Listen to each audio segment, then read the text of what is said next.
ለዓመታት በቴህራን አውራ ጎዳናዎች በትራፊክ መብራቶችና በደህንነት ምሰሶዎች ላይ ተሰቅለው የሚታዩ ተራ ካሜራዎች የዘመናዊ ከተማ መገለጫዎች ብቻ አልነበሩም። አዳዲስ የወጡ መረጃዎች እንደሚያመለክቱት ከሆነ እነዚህ ካሜራዎች የኢራን ከፍተኛ መሪ የሆኑት አሊ ካሚኒን ኢላማ ያደረጉ የሰፋ የድብቅ ስለላ መረብ አካላት ነበሩ። የእስራኤል የስለላ ተቋም በኢራን እምብርት ውስጥ እጅግ የተራቀቀ የደህንነት ዘመቻ ሲያካሂድ መቆየቱ ተገልጿል። በዚህ ዘመቻ እንደ ሚሳኤል ያሉ ግዙፍ የጦር መሳሪያዎች ሳይሆኑ ጥቅም ላይ የዋሉት የከተማዋ የዳታ ወይም የመረጃ ፍሰቶች ናቸው።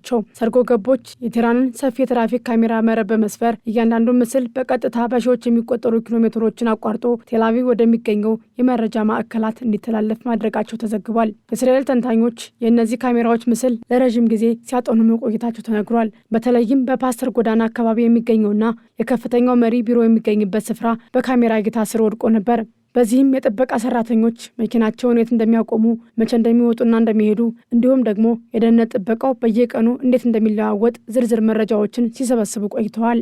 ከካሜራዎቹ በተጨማሪ የሞባይል ስልክ መረቦች፣ የመገናኛ ዘዴዎችና ዲጂታል መረጃዎች ተጠልፈው የከፍተኛ መሪው የዕለት ተዕለት እንቅስቃሴ፣ የሚገናኟቸው ሰዎችና ጥቃት ቢሰነዘር ሊሸሸጉባቸው የሚችሉባቸው ቦታዎች ጭምር ተለይተው ታውቀው ነበር። የኢራን ከፍተኛ ባለስልጣናት፣ የሪፐብሊካን ጋርድ አዛዦችና የፖለቲካ አማካሪዎች በቴህራን በሚገኘው ጥብቅ ጥበቃ በሚደረግለት ግቢ ውስጥ ስብሰባ በነበራቸው ወቅት ጥቃቱ ተፈጽሟል። በመጀመሪያ ምሽት እንደሚካሄድ ታቅዶ የነበረው ጥቃት በኋላ ላይ በጠራራ ፀሐይ እንዲሆን ተወስኖ ጠዋት 12 ሰዓት ጥቃቱ ተጀምሯል። የእስራኤል ተዋጊ ጀቶች በ60 ሰከንዶች ውስጥ 3 ዋና ዋና ኢላማዎችን በመምታት አሊ ካሚኔንን ጨምሮ 40 የሚጠጉ ከፍተኛ ባለስልጣናትን በመግደላቸው አንድ የእስራኤል ወታደራዊ ባለስልጣን ለአሶሲየትድ ፕሬስ ገልጸዋል። ከሟቾቹ መካከል የሪፐብሊካን ጋርድ ዋና አዛዥም እንደሚገኙበት ተነግሯል። የጥቃት ከመፈጸሙ ከጥቂት ወራት ቀደም ብሎ በመስከረም ወር 2024 ሞሳድ በሊባኖስ በሄዝቦላ ታጣቂዎች ላይ በፔጀር አማካኝነት ተመሳሳይ የቴክኖሎጂ ጥቃት መፈጸሙ ይታወሳል። አሁንም በኢራን ላይ የተፈጸመው ጥቃት ቀጠናውን ለከፍተኛ ጦርነት ዳርጎታል።